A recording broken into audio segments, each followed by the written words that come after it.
여러분 안녕하십니까? 여러분 안녕하십니까? 오늘 굉장히 날씨가 좋았죠. 그래서 벚꽃 구경들 다 하셨습니까? 요번 주에 꼭 벚꽃 구경하라 했잖아요. 오늘하고 내일밖에 없어요. 일요일 날은 비 온다니까. 그럼 뭐 다 떨어져 버리지. 에? 그래서 오늘까지 벚꽃 구경하지 못했다면 내일 그냥 만사 제껴놓고 벚꽃 구경을 꼭 하세요. 아시겠습니까? 오늘 요 유튜브를 열은 이유는 혈관 질환들이 굉장히 무섭구나 하는 것을 말씀드리려고 이렇게 유튜브를 열었습니다. 혈관 질환 우리가 보통 얘기하면 뭐 심근경색, 협심증, 뭐 뇌출혈 이런 거를 주로 얘기하고 있어요. 이런 것은 대체적으로 전부 다 동맥혈관 질환입니다. 그런데 동맥혈관 못지않게 정맥혈관도 시한폭탄이다 하는 겁니다. 정맥은 보통 상대적으로 동맥보다 좀 압이 약하기 때문에 뭐 대충 그냥 이렇게 우리가 기억 속에 그냥 하지정맥류 이건 별거 아니다 이렇게 생각을 하고 있어요. 그런데 이 정맥류에는 우리가 뭐 일반적으로 그냥 하지정맥류에서 이 다리 종아리에 퍼렇게 이렇게 지렁이처럼 뭐 이게 실핏줄 올라온 거 이것만 알고 있어요. 근데 여기에 그 뭐 정맥유라는 것은 혹유자입니다. 혹이 붙은 거죠. 그것은 뭐 그 혈관에 혹이 붙은 게 아니고 이렇게 풍선처럼 부푸른 걸 혹이 붙었다 이렇게 얘기를 하고 있죠. 이것은 정맥 내의 압력이 높아져서 정맥 판막이 손상되면서 이 피가 역류해서 혈관에 그냥 이렇게 고여 있는 거예요.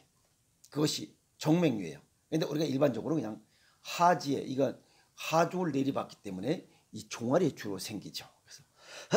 그래서 하지 정맥류다 이렇게 얘기를 하고 있습니다. 그런데 이런 것들이 하지 정맥 여기만 있는 게 아니라는 거예요. 곳곳에 다 있습니다. 정맥혈관이 분포되어 있는 곳은 다 있다는 거예요. 아셨습니까? 우선 정맥류가 있으면 성인 여성들은 만성 골반통으로 발생하는 또 만성 골반통이 발생하는 원인이 될 수도 있다는 겁니다. 그래서 골반에도 생긴다. 그래서 일반적으로 이런 걸 갖다 골반 우혈 증후군이다 이렇게 얘기하고 있죠. 골반 내 정맥의 압력이 높아지면서 자궁 난소 주변에 혈액이 고이는 우혈 상태가 되고 이걸 갖다가 골반 우혈 증후군이라고 그래요. 뭐 또 산모 같은 경우는 혈액이 끈적끈적해져서 자궁으로 피가 몰려서 발생하기도 합니다. 또 자궁근종이 혈관을 압박해서 발생하기도 하고 뭐 원인이 여러 가지가 있을 수 있습니다. 그런데 정맥류가 생기면 자궁 난소 등 주변 정맥이 부풀어 오르면 골반에 통증이 생기고 여자들의 그 외음부가 붓거나 거무스름하게 또 검푸르게 변합니다. 그런데 이런 것을 그냥 방치해두면 만성 골반통으로 발전되고 성인 여성의 30-40%가 이런 골반통을 경험하고 있고 이 중에 40%는 골반 우혈 증후군이다 이렇게 볼 수 있다 이렇게 데이터를 내고 있습니다. 그런데 이게 골반 우혈 증후군이 생기면 생리통이 심하거나 또 배탈이 난다 뭐 이렇게 생리통이다라고 이렇게 생각하고 또 배탈이다라고 이렇게 그냥 위험위험 넘어가시는 분들이 많아요. 그래서 꼭 조사를 해야 됩니다. 그리고 드물게는 급사하는 경우도 생깁니다. 왜냐하면 혈전 중 큰 덩어리, 뭐 혈전 중에 덩어리가 조금 큰 거, 이것이 폐동맥을 막으면 폐동맥 이 색전증으로 숨을 못 쉬게 돼서 급사하는 경우가 생길 수 있다는 겁니다. 그래서 아주 이 동맥 혈관의 어떤 문제, 심근경색, 그 다음에 협심증, 뇌출혈만 무서운 게 아니라 하지 정맥, 이 정맥류도 무서운 그런 질환이다 이렇게 보면 됩니다. 그리고 이건 또 하체만 생기는 게 아니에요. 이 목, 여기 식도정맥류, 여기도 식도정맥류도 생깁니다. 이것은 대체적으로 일반인은 잘 생기지 않습니다. 이거는 간경화 있는 환자들, 간경화 있는 사람들에게 주로 발생하죠. 그래서 간경화 환자의 24에서 약 80%는 식도정맥류를 이렇게 식도정맥류가 생겨서 이게 파열되죠. 그리고 2년 이내 재발은 또 30%. 식도정맥류는 굉장히 무섭습니다. 이 간경화인 사람들 가끔가다 이 술을 또 간경화 술을 먹지 말아야 되는데 술을 먹어서 이게 식도정맥류가 터져버리는 거예요. 그 압력 때문에 터져버리면 피가 그냥 콸콸콸 입으로 얼마 그냥 몇 바가지가 나옵니다. 그 옆에 있는 사람들 처음 보는 사람들 까무러쳐요. 근데 그냥 바로 그냥 병원에 가서 이걸 또 식도정맥 이걸 그냥 지져야 됩니다. 그냥 바로 목에 있는 정맥을 그냥 이 기계에 들어가서 그냥 오바락고 쳐버려요. 그럼 또 이게 암입니다. 그런데 술 먹는 사람들 이거 주의해야 되는데도 불구하고 조금 나아지면 또 술을 먹어요. 그래서 2년 내에 30%가 재발하는 이유가 그거예요. 그러다 결국은 그냥 이게 만약에 뒤로 넘어가서 이게 터져 나오면 괜찮은데 또 너무 많이 나오면 그냥 죽어버려요. 또 저 뒤로 그 피가 넘어가면 가다가 이게 또 응고돼서 또 다른 이런 또 문제를 발생하고 아주 위험한 거예요.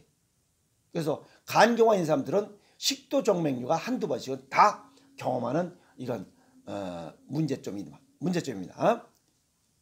그리고 중요한 것을 얘기하는 것은 요거는 남자들에게 난임의 원인이 되는 것이 이 정맥류의 문제입니다. 이 불알 피부, 음낭 피부에 생기는 정계정맥류라고 하는데 이것이 불편함이 별로 없습니다. 그래서 잘 몰라요. 그래서 좌측 고환에서 올라온 고환정맥은 똑바로 이렇게 서 있습니다. 그래서 우측보다 중력에 의한 역류작용을 많이 받아요. 이게 이렇게 이 곡선을 가져야 되는데 이게 똑바로 서 있어요. 그래서 이 하중을 더 많이 받습니다. 그래서 이 정계정맥류 있는 사람들에 보면 약 85%가 전부 다 좌측 고환에서 발생한다는 거예요. 이것은 이 정계정맥류는 신장으로 연결되는 정맥이 동맥과 동맥 사이에 끼어서 압력을 받아서 발생하는 질환이에요.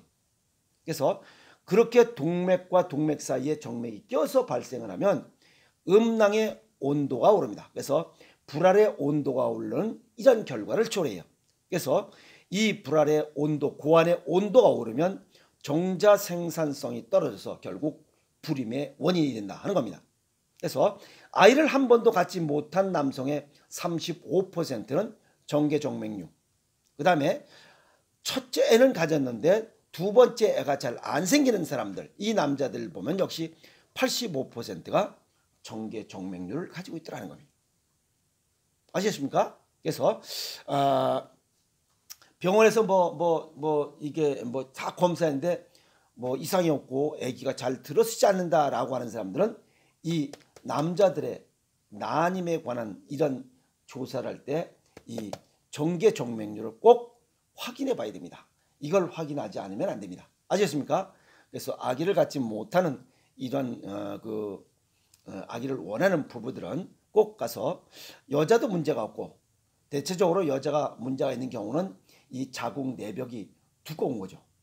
비우 두꺼워도 아기를 못 갖고, 남자들은 이 정계정맥류가 있어도 아기를 못 갖고, 그래서 둘 중에 어떤 것이 문제가 되는지를 꼭 확인해서 아이를 갖도록 그렇게 하시면 됩니다. 또 통증과 몸에 부기가 있을 때는 검사를 해야 된다.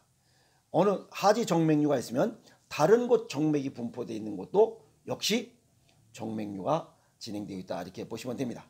그래서 정맥류가 있는 사람들은 스트레스와 흡연을 좀 줄여야 됩니다. 이런 것들이 정맥류, 혈전을 만드는 원인으로 작용되기 때문에 그렇습니다.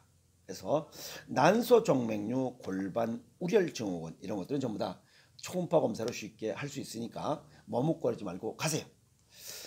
동양의학 쪽 소견을 보면 정맥류, 동맥경화 이런 건 전부 다 혈관의 문제입니다. 그렇죠? 그래서 우선 동맥경화는 다 아시는 거니까, 정맥류 이건 혈전이 과다 누적돼서 그렇습니다.